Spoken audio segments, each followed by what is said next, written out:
La main ferme de l'État sera au rendez-vous, a déclaré Gérald Darmanin. Le ministre de l'Intérieur n'a pas peur des mots.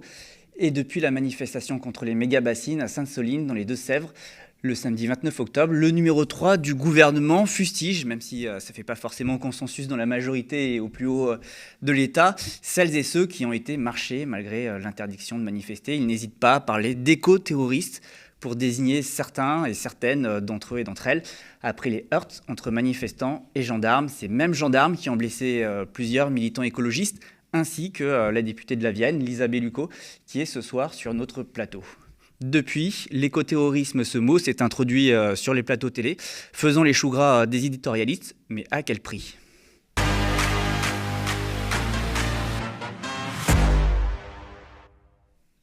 Alors, aux médias, on a voulu prendre un petit peu de recul pour analyser cette nouvelle séquence politique. On est ce soir avec Lisa Bellucco, députée écologiste de la Vienne, membre de la commission des développement durable et de l'aménagement au territoire à l'Assemblée nationale. Et vous avez été brutalisée par la gendarmerie lors de la manifestation contre les méga-bassines. On reviendra sur ce qui vous est arrivé. Bonsoir. Bonsoir. En face, Alexis Baudelin, bonsoir également. Bonsoir. Vous êtes avocat, vous défendez plusieurs personnes qui sont poursuivies aujourd'hui suite à la manifestation. Il y en a 5, il me semble. 5 au total, oui. Les fameux éco-terroristes. Et justement, vous allez nous expliquer ce qui pose problème avec cette désignation, notamment celle d'éco-terroristes. Je le précise, on a aussi invité plusieurs représentants du parti Renaissance. Nous voulions à la base ce soir un débat pour comprendre cette actualité, mais les différents députés et les porte-paroles du parti Renaissance n'ont pas répondu à nos sollicitations. Il y a seulement Olivier Véran, porte-parole du gouvernement, qui nous a répondu que son agenda ne lui permettait pas d'être présent ce soir. Alors, Lisa Bellucco, je le disais, donc vous êtes députée Europe Écologie Les Verts. Cette manifestation de samedi 29 octobre vous a beaucoup marqué pour de mauvaises raisons, malheureusement. J'aimerais qu'on revienne sur ce qui s'est passé avant d'aller dans le fond. Je vous propose d'abord qu'on regarde des images. Elles sont de BFM TV.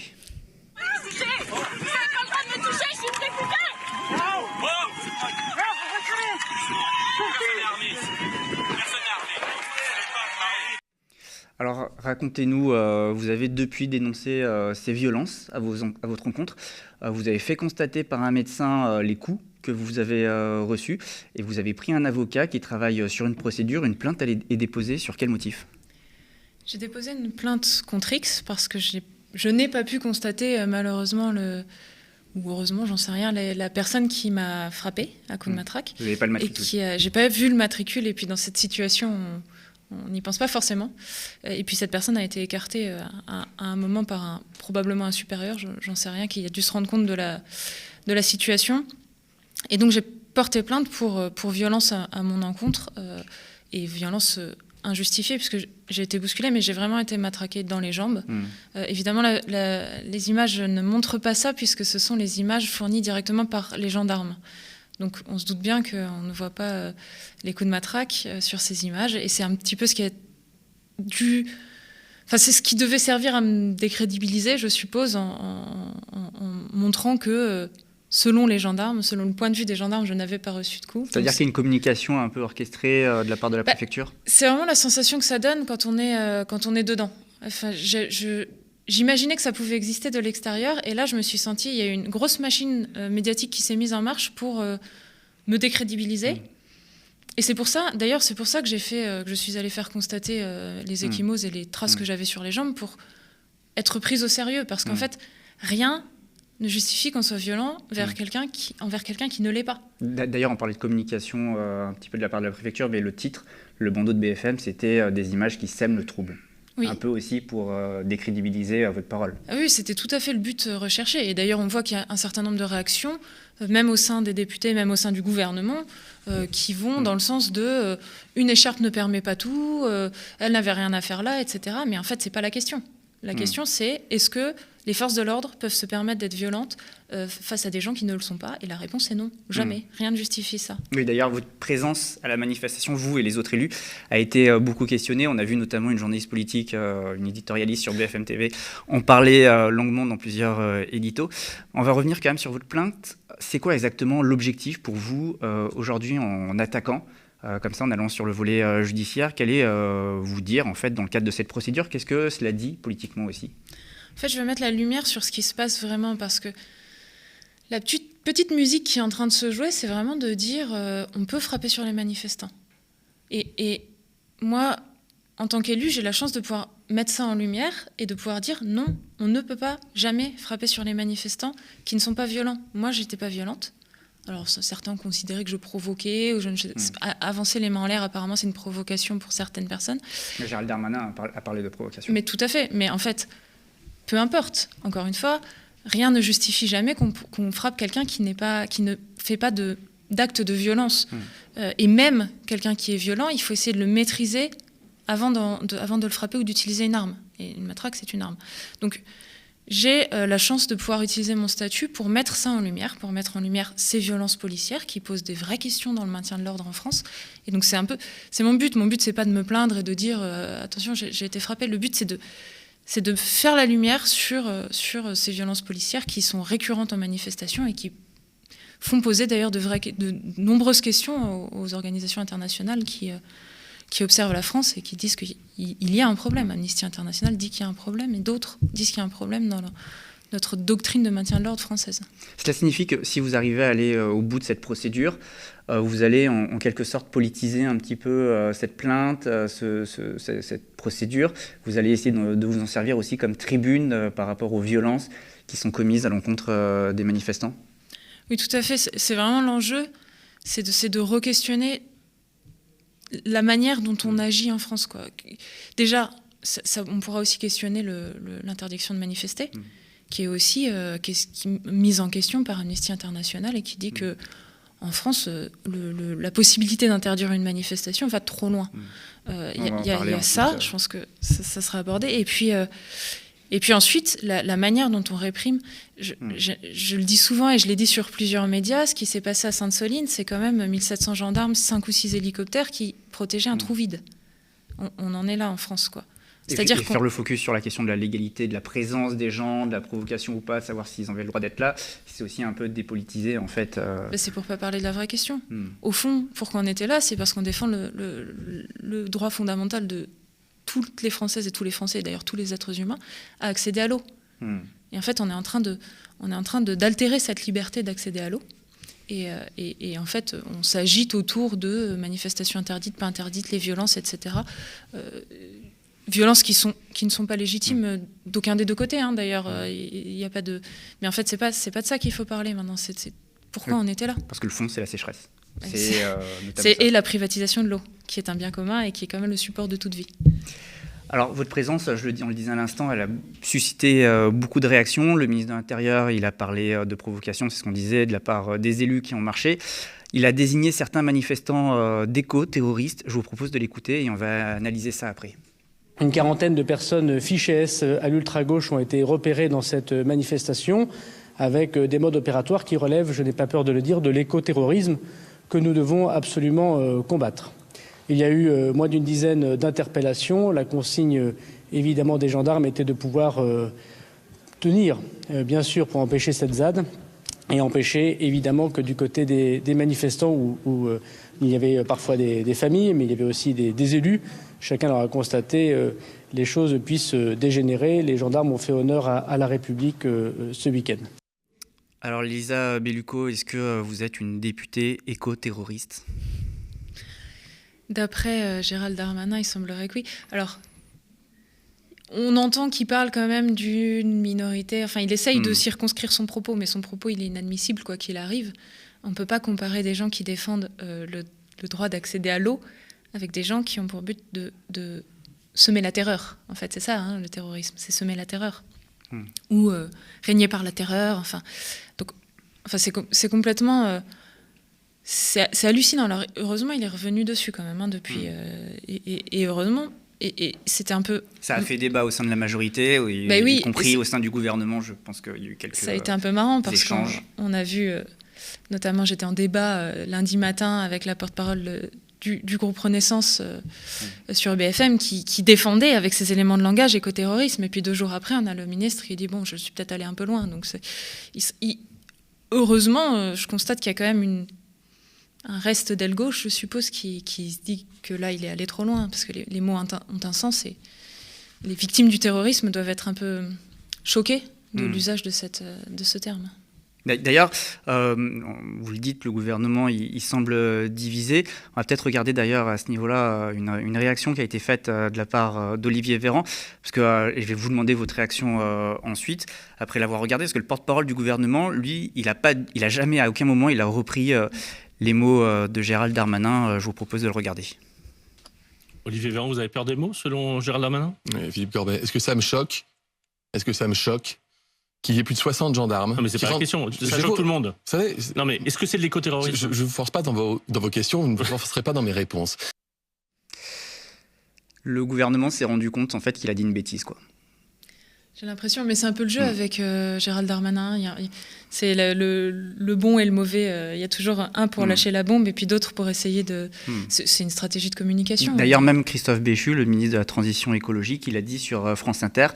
finalement que la mobilisation, elle se comprend, donc il recule, quoi, même sur les motifs de la manifestation. Ça dépend, parce que Marc Fesneau, il est tout à fait à l'aise avec le terme d'écoterroriste, et il l'assume complètement, et donc le ministre de l'Agriculture, et lui, il n'a pas du tout reculé sur le sujet-là. Donc effectivement, ce qui nous donne d'ailleurs un peu d'espoir, nous les opposants aux bassines, c'est de voir que tout le monde n'a pas l'air tout à fait d'accord sur le sujet dans ce gouvernement, et puis il y a peut-être une brèche à exploiter.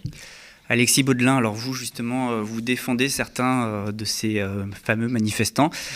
Est-ce qu'on peut, avec votre regard d'avocat, parler d'écoterrorisme ? Qu'est-ce que cela signifie d'ailleurs, l'écoterrorisme ? Non, déjà, ce week-end à Sainte-Soline, on a vu effectivement, on a pu témoigner de toutes les outrances et tous les abus de la part non seulement d'une préfète qui avait donc publié 5 arrêtés d'interdiction. La zone était complètement quadrillée, plus de 1700 gendarmes, 6 à 7 hélicoptères de gendarmerie.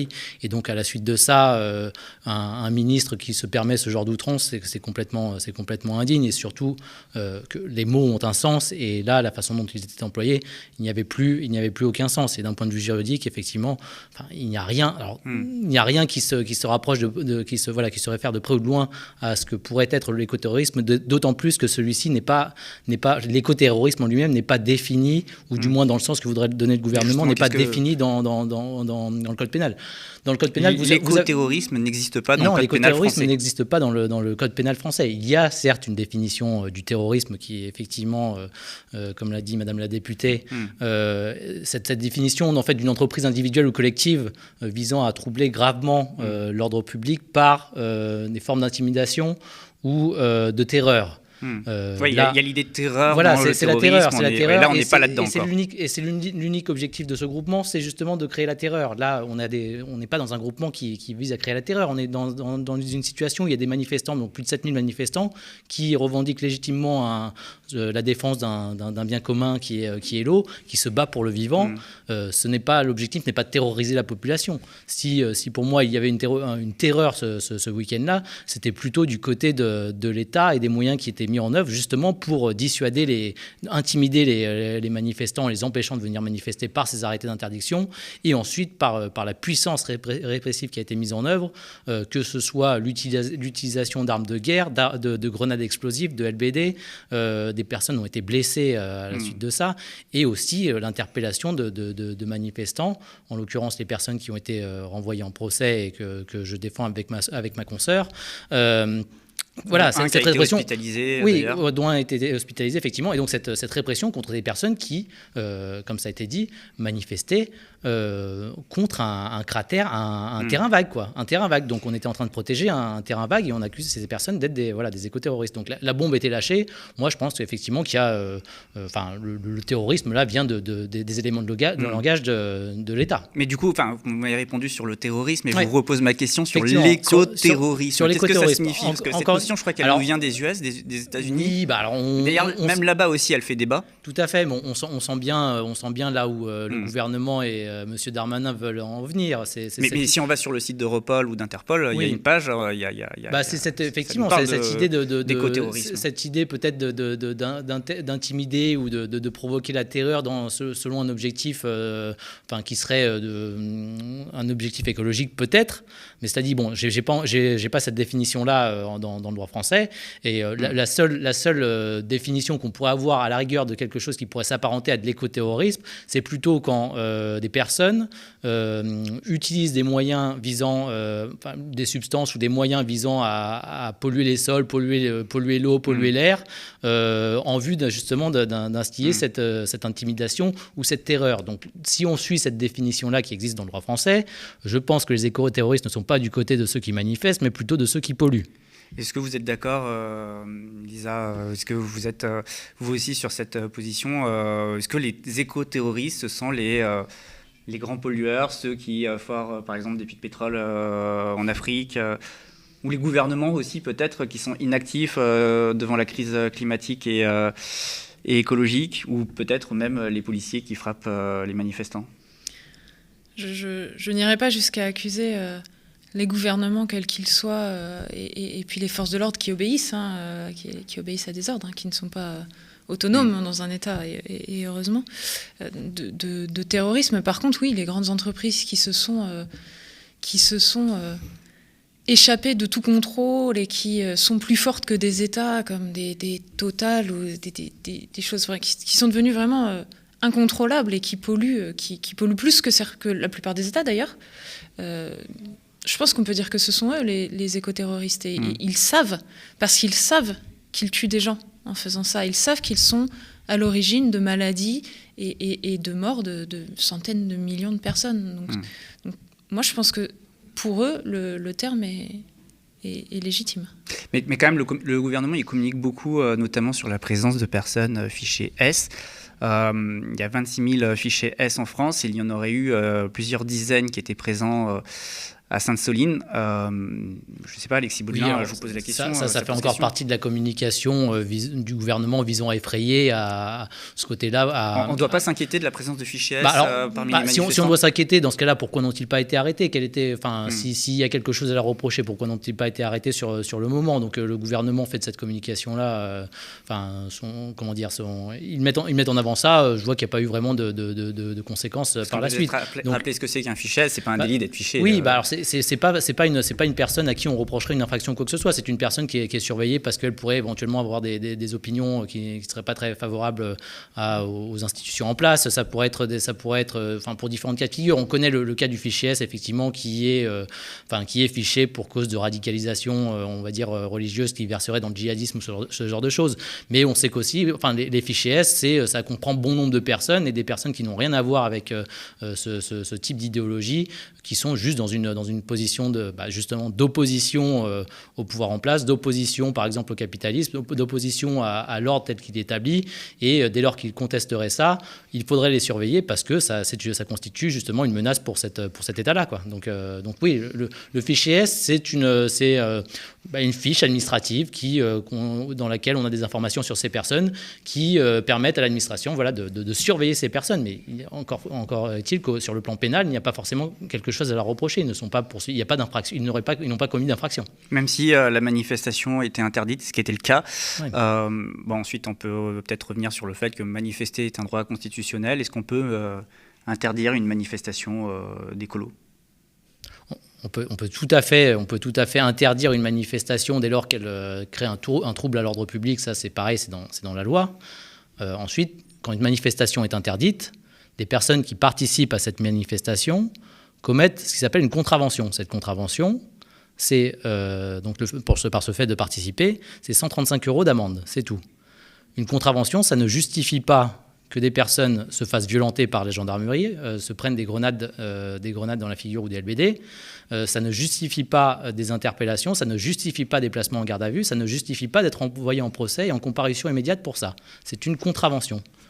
Donc, de ce point de vue-là, quand bien même une manifestation est interdite, et ça, même la Cour européenne des droits de l'homme le reconnaît, les personnes ont toujours cette liberté de manifester. D'ailleurs, bon, vous y étiez en tant qu'élu, et justement, vous étiez là face à des policiers qui refusaient de vous laisser passer, mais c'était sous ce motif-là quand même. Vous étiez présente dans une manifestation interdite. C'est un peu la question que tous les éditorialistes sur les plateaux se posaient, quoi. Et peut-être que vous pouvez y répondre aussi, mais surtout, on est dans une manifestation où, selon le ministère de l'Intérieur, il y a eu une 60aine de gendarmes qui ont été blessés, dont 22 sérieusement, selon les chiffres qui ont été donnés par le gouvernement. Et c'est regrettable. Et on ne peut pas justifier qu'il y ait des violences envers quiconque, encore une fois, que ce soit envers les manifestants ou envers les gendarmes. J'aimerais questionner ce chiffre parce qu'on n'a pas eu beaucoup d'informations sur les gendarmes blessés. Et les derniers chiffres que j'ai lus, c'était donc ceux que vous avez donnés avec une hospitalisation, avec une mâchoire abîmée ou fracturée, ce qui est grave. Et donc, il ne s'agit pas de remettre ça en question. Mais on connaît les méthodes. On connaît les méthodes depuis des années de gonfler les chiffres des blessés chez les gendarmes, y compris des gendarmes qui se sont parfois blessés en manipulant eux-mêmes leurs armes. Oui, il y a un communiqué de la CGT d'ailleurs qui relevait qu'un certain nombre de blessés du côté de la police auraient été en fait du fait de la police elle-même. Oui. Ça arrive très souvent en fait. Il y a ça, et puis là, je sais qu'effectivement, il peut y avoir des personnes qui se recensent des gendarmes ou des policiers qui peuvent se recenser en tant que blessés juste pour un traumatisme sonore, donc leur propre grenade qui aurait pu leur exploser trop près de l'oreille, voilà, ils déclarent un traumatisme sonore, ils sont considérés comme blessés. C'est un grand classique. Et moi, je ne suis pas comptabilisée dans les blessés manifestants, par exemple, parce que j'ai des ecchymoses aux jambes. Mais dans le comptage des blessés du côté des forces de l'ordre, il y a ce type de blessure. Alors, l'idée, c'est que, on nage dans un grand flou parce qu'il n'y a pas du tout de transparence sur les blessures. C'est juste pour dire, regardez, les manifestants étaient dangereux puisqu'il y a des gendarmes blessés. On ne sait pas comment, on ne sait pas à quelle hauteur et on ne sait pas de quoi ils ont été blessés. Donc, encore une fois, ce sont des chiffres à manipuler avec précaution. Néanmoins, ça ne justifie pas, encore une fois, les violences. Moi, je n'ai pas de problème avec ça. Les violences, elles sont justifiées ni d'un côté ni de l'autre. Ce qu'on voit aussi, je voulais revenir sur la question des fichiers S, et puis il y a une surveillance grandissante et une répression grandissante envers les mouvements écologistes, avec probablement la crainte que ce soit des mouvements qui sortent un peu du système ou qui effectivement mettent en question l'ordre établi, le système établi. C'est-à-dire que l'objectif, c'est de le criminaliser, ce mouvement ?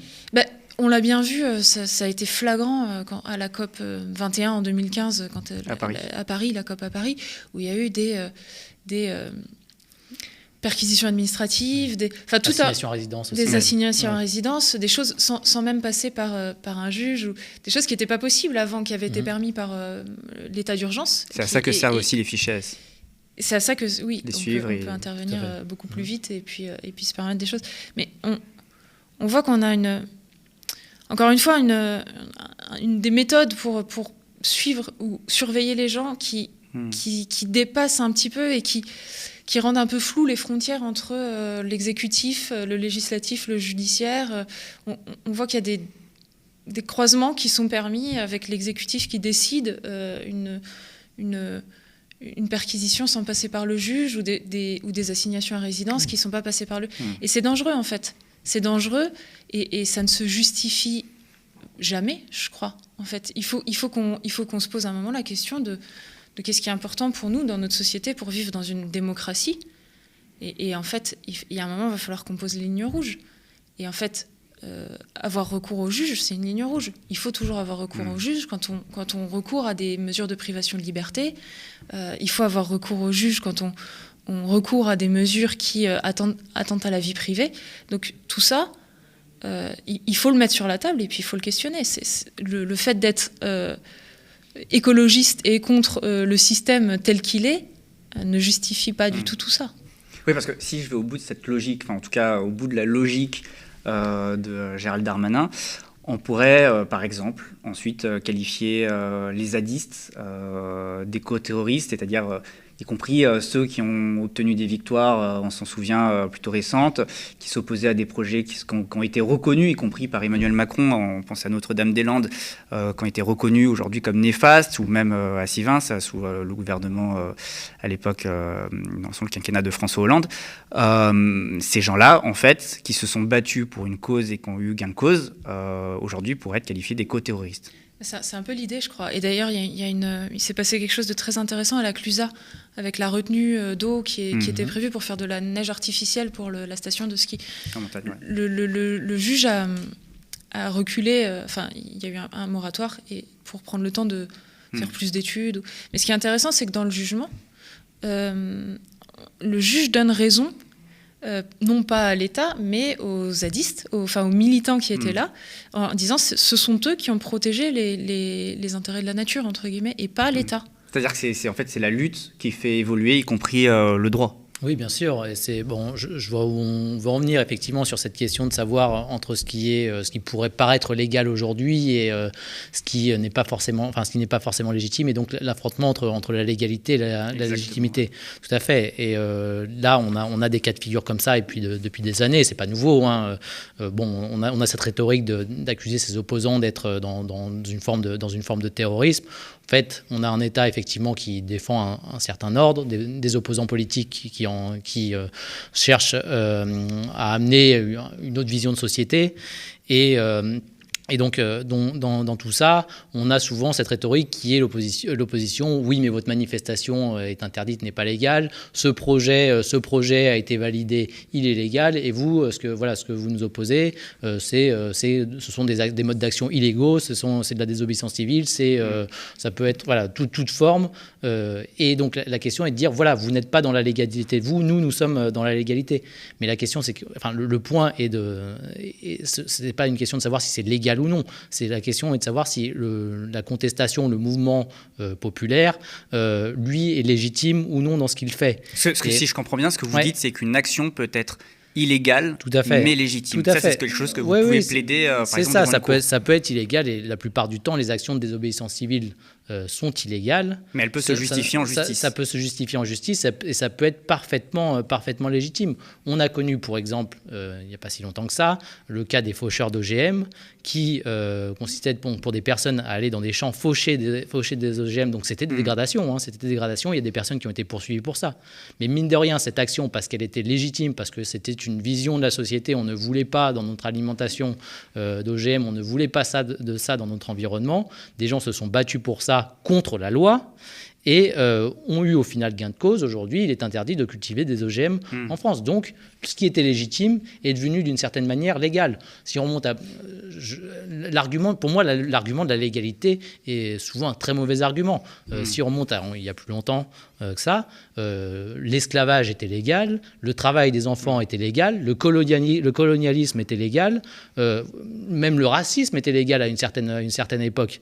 Est-ce que parce que c'était légal, c'était juste et légitime ? Je pense que non. Le sens de l'histoire nous a montré qu'on pouvait se dresser contre ça au détriment de ce qui était légal, contre la loi, pour justement la faire évoluer. Et c'est ça tout le combat justement des personnes qui sont dans la désobéissance civile, des militants, des activistes, et depuis des décennies, voire des siècles. Oui, parce que si on fait un peu d'histoire d'ailleurs, je veux dire, même le terme de terroriste, il a été utilisé pour désigner... je ne sais pas moi, les combattants dans les luttes de libération nationale en Algérie ou au Vietnam, par exemple. Tout à fait, ou même pendant l'occupation en France, c'était les terroristes, c'était les terroristes. Les résistants. Donc c'est toujours le mot terroriste est toujours le mot utilisé par l'ordre en place pour désigner ses opposants politiques, pour d'une part les dépolitiser et les traiter comme de simples criminels qui ne mériteraient aucune compassion et juste une répression féroce. Et on entend très bien ce discours, mais voilà, c'est d'un autre côté une sorte de discours de radicalisation de l'État qui se sent attaqué et qui désigne justement ceux qui s'attaquent à lui comme des criminels. Surtout que durant les dernières années, ceux qui ont tué dans ce type de manifestation, on se souvient de Rémi Fraisse en 2014, ce ne sont pas des manifestants. Non, c'est ça. S'il y a des morts, ils ne sont pas. C'est du côté des manifestants justement. Lisa Bellucco, est-ce que du coup cela signifie que peut-être la vraie question, ce ne serait pas plutôt Pourquoi on en est arrivé là? C'est une question que posent notamment les activistes de dernière rénovation. C'est quelque chose qu'ils disent, qui répètent. La question, pourquoi aujourd'hui on fait ce type d'action, des actions un peu radicales, etc., très visibles, c'est pourquoi on en est plutôt pourquoi on en est arrivé là. Pourquoi on en est arrivé aujourd'hui à avoir de la violence en politique, pourquoi on en est arrivé à des actions considérées comme radicales. On en voit de plus en plus. On peut aussi parler des actions de Juste Stop Oil, des actions dans les musées. On en parle beaucoup en ce moment. D'ailleurs aussi, Dernière Rénovation a encore fait une action ce matin en bloquant le périphérique parisien dans l'objectif d'interpeller sur la crise climatique. Est-ce que c'est cette question qu'on devrait plutôt poser? Moi, pourquoi on en est arrivé là? On devrait se demander pourquoi il y a des jeunes qui, des jeunes de 20 ans, 18 ans, là, qui plutôt que de... je sais pas, de faire des études, d'avoir espoir en l'avenir, se retrouvent à se coller à la route ou à lancer de la soupe sur des œuvres d'art. Comment on en arrive là, en fait? C'est que ces jeunes personnes paniquent pour leur avenir. Et je les comprends, parce que je suis dans la même situation. En fait, on est dans vraiment une confrontation de deux mondes, quoi. Moi, j'ai l'impression, quand je suis à l'Assemblée nationale, que les députés d'en face, de Renaissance, de la République, ensemble, la coalition présidentielle, la droite et tout ça, ils vivent pas dans le même monde que moi. Ils ne vivent pas dans le même monde que moi. Ils vivent des choses que moi je connais pas vraiment. Ils pensent que le pétrole est abondant et qu'il n'y a pas de réchauffement climatique. Enfin, j'en sais rien, mais ils pensent que la technologie va nous sauver et que oui, la fin de l'abondance. Ils ont oublié d'écouter, je crois, le discours. Ils avaient piscine le jour-là, mais ils n'ont pas entendu ou ils l'acceptent pas. Ou pour eux, c'est il y aura toujours des solutions technologiques, mais on sait que c'est faux. On le sait. Enfin, on a toutes les données pour savoir que c'est faux, qu'il y a un réchauffement climatique qui va être beaucoup plus important que ce que parce que c'est ça en réalité le fond du sujet. Et c'est ça, c'est le climat, c'est tout ça. Il y a plein de gens aujourd'hui. Moi, je pourrais avoir l'âge d'avoir des enfants, par exemple. Est-ce que je veux faire des enfants, sachant que peut-être à la fin du siècle, on ne pourra plus vivre sur la moitié de la Terre. Enfin, c'est ça la question qu'on se pose. C'est pas est-ce que les manifestants sont des terroristes, c'est est-ce qu'on va avoir de l'eau, est-ce qu'on va avoir à manger, et puis est-ce qu'on pourra encore vivre en France En France, la question se pose même en France, quoi. Oui, parce que le pire, c'est que pendant ce temps, on ne parle pas d'écologie. Non, c'est toujours des contre-feux, on fait du bruit autour de choses et d'autres, de violences, de machin. Mais je sais pas je pense. Enfin, la seule explication que j'y vois, c'est que tous ces gens-là, ils savent qu'on arrive au bout d'un système et que ça va pas tenir très longtemps. Ça va pas tenir très longtemps. On est en France, on va couper l'électricité peut-être cet hiver. Enfin, on en est là quand même, donc c'est quand même qu'il y a des problèmes. Et là, on les touche du doigt, les problèmes. Peut-être que là où ils ont déjà fait des méga-bassines, par exemple, pour revenir sur le sujet, il y en a une à Mosée-sur-le-Mignon, qui est aussi dans les Deux-Sèvres. Ils sont censés pouvoir la remplir depuis le 1er novembre. Sauf qu'il y a encore des arrêtés de restriction, parce qu'on est encore en sécheresse chez moi, dans le Poitou, dans la Vienne et dans les Deux-Sèvres. Ouais, on a tendance à l'oublier, mais il y a des départements où c'est encore très critique. Oui, il y a encore des restrictions. On n'a pas le droit... de faire un certain nombre d'usages de l'eau. C'est difficile pour les agriculteurs. Oui, mais il faudrait peut-être qu'ils pensent à changer leurs pratiques plutôt que d'essayer. Là, ils sont dans un truc, non, on fait comme s'il n'y avait pas de sécheresse et puis on va essayer de prendre l'eau quand il y en a, mais il n'y en a plus en fait. Parce qu'il faut préciser, elle pompe dans les nappes phréatiques. Oui, pour remplir les bassines, on pompe dans les nappes phréatiques en se disant... c'est le règne du bon sens. Donc, il y a beaucoup d'eau en hiver, donc on va pomper dans les nappes phréatiques en hiver, et puis comme ça, on remplit des piscines dont on utilisera l'eau en été quand on n'a plus d'eau. Sauf que c'est pas vrai, ça se passe pas comme ça. Et là, par exemple, on n'a pas d'eau dans les nappes phréatiques. Donc là, aujourd'hui, on peut pas remplir les bassines qu'on a construites, les méga bassines qu'on a construites. Peut-être qu'il va plus pleuvoir cet hiver, et peut-être qu'on pourra, mais en plus, il faut pomper pendant des jours et des jours pour remplir une méga bassine, donc avec les coûts de l'énergie. Est-ce que c'est vraiment rentable? Est-ce que vraiment on va produire de l'alimentation à un prix accessible en utilisant de l'électricité pendant des jours et des jours pour remplir une méga piscine dont la moitié va s'évaporer au premier soleil et avec peut-être un risque en plus, risque qui n'est jamais évoqué, mais de prolifération d'algues et peut-être de bactéries potentiellement dangereuses dans ces piscines, puisqu'en fait on a de l'eau stagnante qu'on va laisser à l'air libre, exposée aux rayons du soleil pendant des mois. En fait. Et dans un risque de pénurie, il faut le préciser aussi. Et dans un risque de pénurie, bien sûr. Alors l'argument des agriculteurs, c'est de dire non, mais on pompera que s'il y a de l'eau. Mais moi je peux déjà vous dire qu'il n'y en aura pas. Donc pourquoi on fait ces bassines et pourquoi on ne travaille pas très activement à changer les pratiques culturelles. On a réussi à le faire à l'après-guerre, on a transformé l'agriculture française en 10 ans, même pas. Mais transformé. Enfin, on est passé de la petite agriculture vivrière avec des petites parcelles à une agriculture productiviste en mettant le paquet, en remembrement, tout ça. Pourquoi on ne pourrait pas faire un petit peu... Il ne s'agit pas d'aller dans l'autre sens, mais on a su le faire à un moment en mettant vraiment les moyens de l'État et en se donnant les moyens de transformer l'agriculture. On peut le refaire. Si on l'a déjà fait, on peut le refaire. Donc transformons l'agriculture et adaptons-la aux ressources disponibles. Et là, on essaie de faire l'inverse. On essaye de faire coller la ressource aux besoins actuels des agriculteurs. Comme si on allait faire apparaître de l'eau par magie, quoi. Enfin, oui, mais ça signifie quand même, vous êtes d'accord avec moi, qu'il faut changer de paradigme dans ce cas. C'est quand même, ça pose des questions très structurelles qui sont compliquées à bouleverser. Mais c'est peut-être aussi ça qui fait peur aujourd'hui. Si on voit comme ça des contre-feux, c'est peut-être parce que, justement, on a peur, on voit qu'il y a une multiplication d'initiatives, d'actions, de contestations vis-à-vis de ce modèle économique, ce modèle agricole, et peut-être que c'est ça dont on ne veut pas. Mais c'est sûrement ça dont on ne veut pas, mais moi ce qui me fait peur, c'est de ne plus avoir d'eau au robinet dans 10 ans. Enfin, on en est là. Cet été, dans la Vienne, il y a des endroits où on a failli couper l'eau potable. C'est-à-dire que... Mais ça a été le cas dans certaines communes en France. Et ça a été le cas dans la Drôme, ça a été le cas dans les Deux-Sèvres d'ailleurs, il me semble. Donc on est dans une situation... Dans un pays développé, on doit être encore la 7e puissance mondiale, où des fois en été, on ne peut plus fournir de l'eau potable aux gens. Enfin, c'est quand même, ça devrait nous faire nous poser des questions autres que oui, mais bon, l'agriculture, on ne peut pas la changer si facilement. Si, on peut dans la mesure où en face, on a le fait de pas fournir d'eau potable aux gens. Enfin, c'est ça dans la balance. Et en fait, c'est peut-être bête de le dire, mais on ne peut pas vivre sans eau. Personne, aucun vivant ne peut vivre sans eau. Donc c'est quand même ça qui est sur la table. C'est pour ça qu'on dit que c'est un bien commun. Et exactement. Et d'ailleurs, puisqu'on parle beaucoup de l'égalité, etc., dans le Code de l'environnement, il y a une hiérarchie des usages de l'eau. Et le premier usage de l'eau, l'usage de l'eau qui est prioritaire, c'est l'eau potable. En 2, c'est l'eau pour les milieux. C'est-à-dire l'eau, il faut qu'il y ait suffisamment d'eau pour que les zones humides, etc., puissent continuer à vivre. Et en 3, seulement, on a l'agriculture et puis l'eau pour les processus industriels. Donc il faut s'en souvenir quand même, la priorité absolue devrait être l'eau potable. Ça, c'est un sujet, Alexis, quand vous plaidez, par exemple, suite aux arrestations des manifestants, c'est quelque chose qu'on peut rappeler dans le droit ? Oui, bien sûr. C'est toujours l'objectif de recontextualiser et repolitiser le procès, ce que cherche à éviter absolument, non seulement notamment le pouvoir judiciaire dans ce type de procès. Nous, on ramène du politique là-dedans, on explique pourquoi ces actions ont été menées, on explique pourquoi il y a eu telle action de désobéissance civile, on explique pourquoi il y a eu c'est ce que vous ferez d'ailleurs, Lisa Bilko, c'est avec ça. votre action à vous. C'est ça, il y a ce besoin de recontextualiser, d'expliquer le pourquoi, et c'est souvent comme ça aussi que le juge nous entend et peut aller dans notre sens, tout à fait.